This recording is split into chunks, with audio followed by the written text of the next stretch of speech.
আমরা আসছি সাগর দেখার জন্য। তবে এই যে চিপে একটা গলির মতো দেখা যাবে লাগছে। রাস্তাটা খুবই সুন্দর করে বানাইছে, আগে এমন ছিল না। আজ থেকে 10 বছর আগে আমি আসছিলাম, এরকম রাস্তা ছিল না, খোলামেলা ছিল আর কি। তবে এখন খুবই পরিবেশটা খুব ভালো করছে, খুব সুন্দর লাগলো, তাই আমি আপনাদের সাথে শেয়ার করলাম বা আপনাদেরকে একটু ঘুরিয়ে দেখানোর চেষ্টা করব। তবে আশা করি আপনাদের ভালো লাগবে। তবে আমিও অনেক বছর পর আসলাম এই সাগরটা দেখার জন্য। বিশাল বড় সাগর, আপনার কোনো কিছু দেখার মতো নাই। খুবই এই যে এটা হলো সাগরের পার, আমরা আসছি গাছপালা এই জায়গায়। আপনার আল্লাহ ফাঁকি জানে এই সাগরে কি আছে না আছে। তবে যাই হোক, আপনাদের সাথে আমি শেয়ার করলাম এই জন্যই। অনেকেরই সাগর দেখার শখ বা অনেক ইচ্ছা, তারা দেখতে পারেন না, তাই আমি আপনাদেরকে।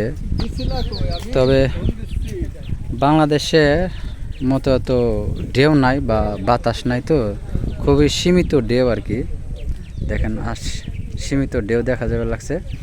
তবে আপনারা দেখতে থাকেন আর আমি আপনাদের সাথে বগর বগর করতে থাকি। আর বগর বগর যদি ভালো না লাগে, দেখার সময় সাউন্ড কমিয়ে দেখবেন, তাহলেই ভালো লাগবে ইনশাআল্লাহ।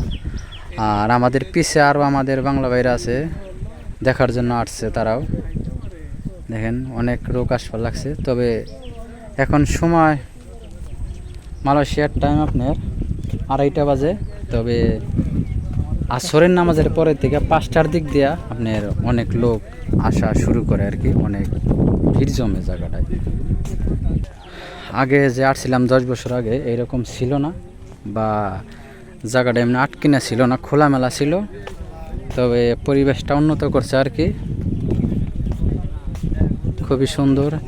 এটা আপনার সাগরের পাশে যে যারা থাকে বাসাবাড়ি, তাদের বাসাবাড়ি ওইগুলা।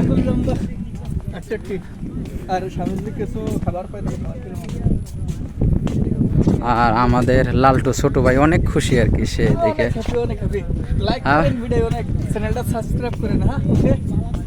আপনারাও উপভোগ করেন আমার সাথে।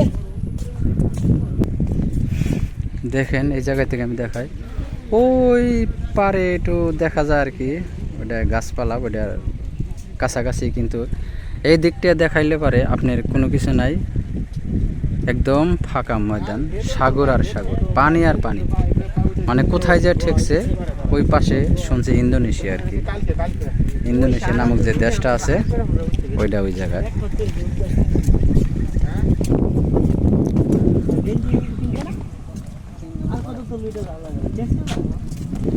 আসলাম এই জায়গায়, পার্কের মতো জায়গাটা, সবাই রেস্ট নেবার লাগছে, বা মালাইরা আসছে বেড়ানোর জন্য, সাগর দেখার জন্য।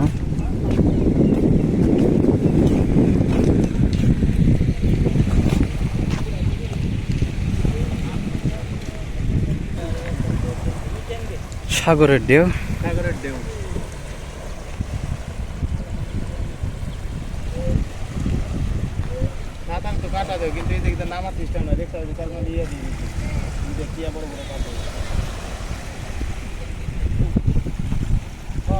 পাশে জায়গাগুলো খুবই সুন্দর।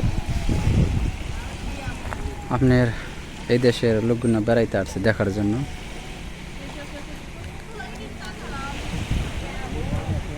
ফ্যামিলি সহ আসছে সবাই।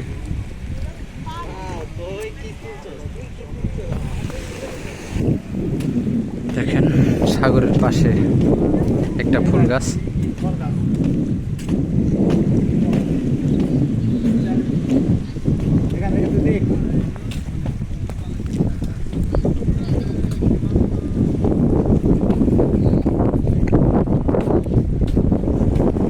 সাগরের ওই পারে দেখার মতো কোনো নাই, কি আছে না আছে যারা যায় তারাই ভালো জানে। তবে শুনছি ওই সাগরের লাস্ট বর্ডার হলো ইন্দোনেশিয়া, এই সাগর পাড়ি দিলে ইন্দোনেশিয়া। সাগরের মাঝে মাঝে দেখা যায় ছোট ছোট বোট, এগুলো বিশাল বড় বড়, তবে দেখা যায় ছোট ছোট আকারে।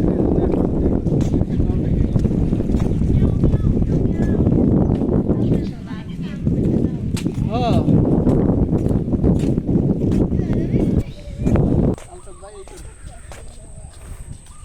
এই যে আপনারা দেখতে থাকেন।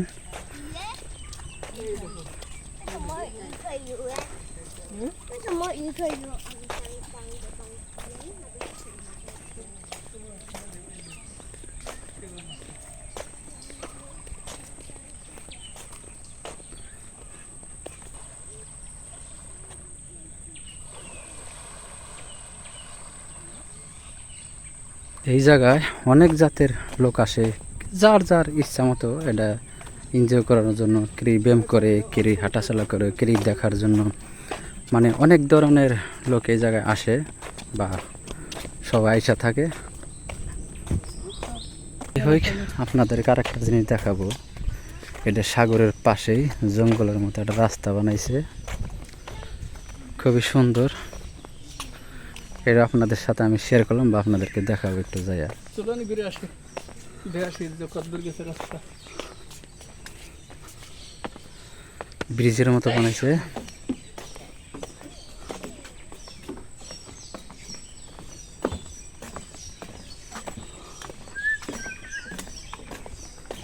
আপনারা দেখতে থাকেন, আশেপাশে জঙ্গল আর কি, খুবই সিস্টেম করে বানাইছে, খুবই সুন্দর একটা দৃশ্য। খুব সুন্দর নয় সেই রকমের। তো বিদেশ না আসলে বুঝি, দেশে থাকে গ্রাম ঘাটে আর কি দেখবো। মানে কি বলবো, আর ঘুরিয়ে ফিরিয়ে অনেক দূরে যাওয়া লাগবে মনে হচ্ছে। মানে এই জায়গায় যাওয়ার অনুমতি আছে নাকি তাও বলতে পারবো না। চলে আসলাম তো গায়ে। মানে কত দূর যে যাওয়া লাগবো, যাই দেখি ইনশাআল্লাহ কি হয়। সামনে একটা ঘরের মতো বানাইছে আর কি, ছই দিয়ে রাখছে, যদি হয়তো কোনো বৃষ্টি বাদল হয় আশ্রয় নেওয়ার জন্য। এর নামই বিদেশ।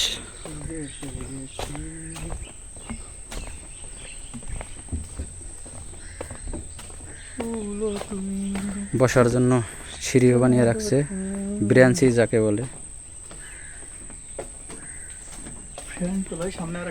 এখন তো রাস্তা দুইটা হয়ে গেছে আপনার, আর এইটা এইদিকে। ওকে, আসসালামু আলাইকুম ভাই। ওয়ালাইকুম আসসালাম।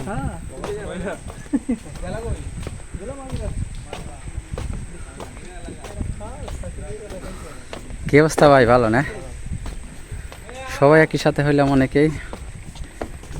এই কাঠের ব্রিজ দিয়েছে সাগরের শেষ পর্যন্ত, আপনাদেরকে একটু দেখাই বা শেয়ার করি আপনাদের সাথে।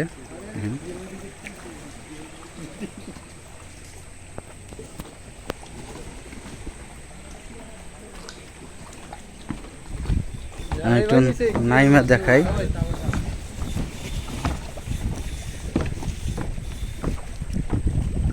জিনিসটা খুব সুন্দর করে বানাইছে, দেখেন। ভাই পড়ে যায় না জানো।